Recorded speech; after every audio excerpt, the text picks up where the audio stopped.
For almost all of human history, our only way to experience the universe was to look at it, with our eyes. But what if we could hear it? Today, we're going to talk about the story of how scientists basically built a brand new sense for humanity, and the very first thing they heard. I mean, it sounds like an impossible question, right? How could you possibly listen to something that happened in a galaxy so far away so long ago? But that's exactly what this is all about. And let me tell you, this isn't science fiction. This is the story of a fundamental, game-changing shift in how we see and hear the cosmos. Okay, so let's dive right in.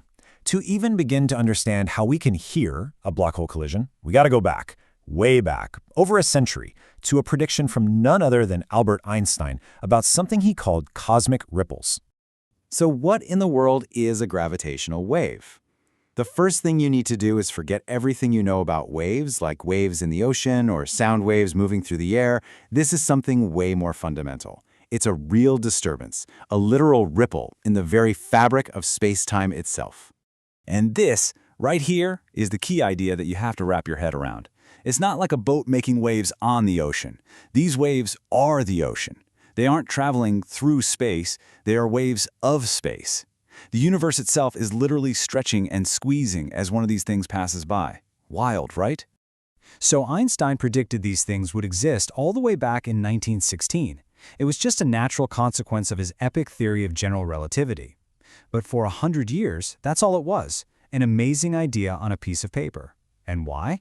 Well, because actually detecting one was thought to be pretty much impossible. So just how tiny are these ripples we're talking about?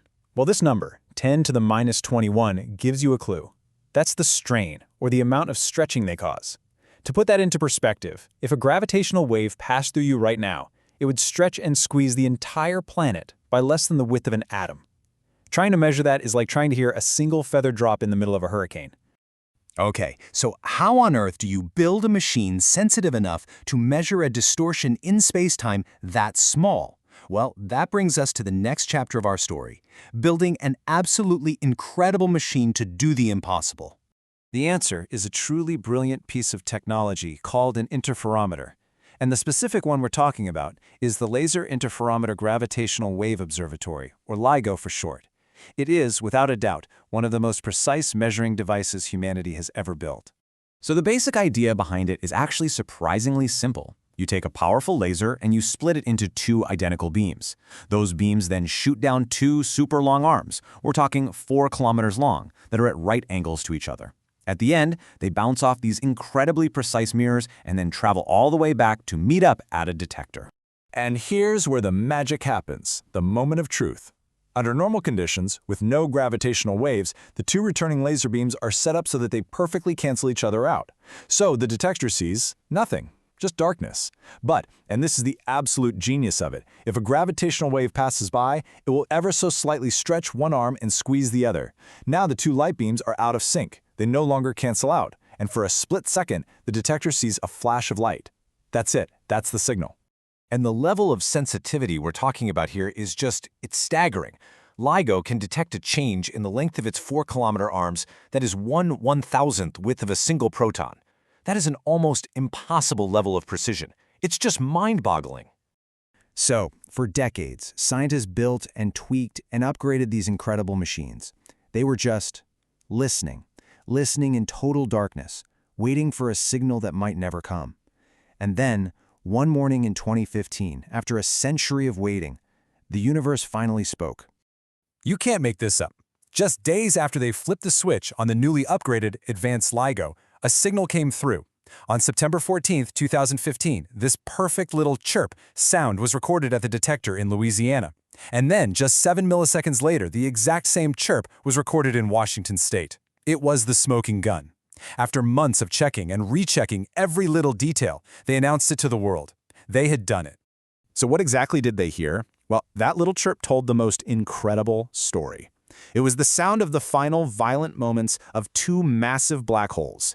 One was about 36 times the mass of our sun, the other about 29 times. And they were spiraling into each other, 1.3 billion light years away, finally merging into one giant black hole about 62 times the sun's mass.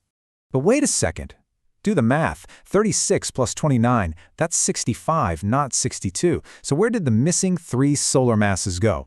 This is the most incredible part of the whole story. In just a fraction of a second, the mass of 3 entire suns was converted directly into pure energy. And that energy radiated outwards as gravitational waves, literally shaking the fabric of space-time across the entire universe. That burst of energy, that first chirp, it wasn't just proof that Einstein was right. Oh no, it was so much more than that. It was like humanity had been deaf for its entire existence, and suddenly someone turned on our hearing. This was the birth of an entirely new field of science. Because that first signal, see, it wasn't a one-time thing.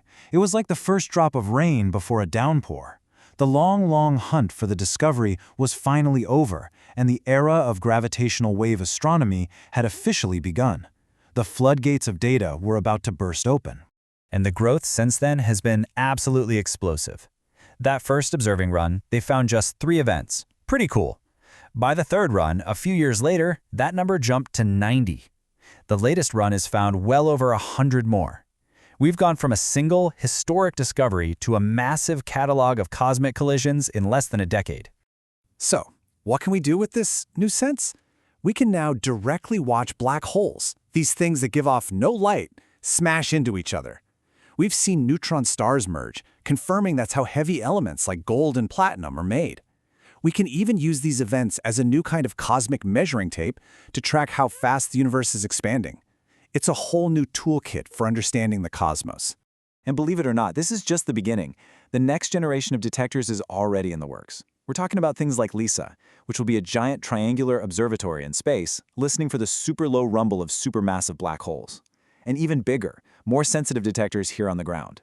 The future is incredibly exciting. Think about it. 100 years ago, gravitational waves were just an idea in a single person's mind. Today, they are a constant stream of information from the cosmos, a brand new sense that lets us tune in to the most extreme events in the universe. We've only just started listening. You have to wonder, what other secrets is the universe just waiting to tell us?